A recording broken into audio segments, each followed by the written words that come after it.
দর্শক, makeover artist রোজা আহমেদকে বিয়ে করে নতুনভাবে জীবনের পথ চলা শুরু করেছেন জনপ্রিয় কণ্ঠশিল্পী ও অভিনেতা তাহসান খান। তবে তারপরও বিতর্ক পিছু ছাড়ছে না তাহসানের।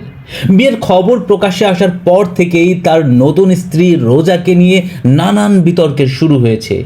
আর এই বিতর্কের শুরুটা রোজার প্রাক্তন বলে দাবি করা এক যুবককে ঘিরে। এরপর অনেকেই তাহসানের স্ত্রীর অতীত ও পারিবারিক প্রসঙ্গ টেনে সামনে এনেছেন।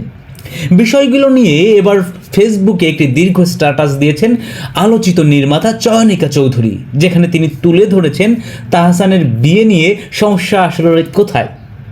দর্শক, সেই কথা আপনাদের বলবো, তার আগে অনুরোধ রইল আমাদের পার্শ্বচিত্র চ্যানেলটি সাবস্ক্রাইব করে আমাদের উৎসাহিত করার।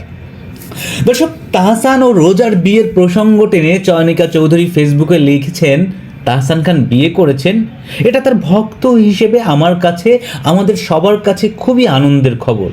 যাকে বিয়ে করেছেন সেই রোজা আহমেদও তার কাজ দিয়ে বাংলাদেশের নাগরিক হয়েও নিউ ইয়র্কে সুপ্রতিষ্ঠিত হয়েছেন। তাহসানের বিয়ে নিয়ে সমস্যাটা কোথায় হচ্ছে সেটি উল্লেখ করে চয়নিকা চৌধুরী লিখেছেন, তাহসান তার গান, অভিনয়, ব্যক্তিত্ব সব মিলিয়ে দারুণ একজন জেন্টলম্যান। বিয়েও করেছেন একজন শিক্ষিত সুদর্শনাকে। তাহলে সমস্যা কোথায়? সমস্যা এটাই, সব কিছু ভালো হলেই আমাদের যত সমস্যা, খুঁজে খুঁজে নেগেটিভও কিছু আমাদের বের করতে হবেই। এটাই আমাদের কিছু মানুষের উদ্দেশ্য, মানুষকে প্রকাশ্যে ছোট করা তাদের স্বভাব।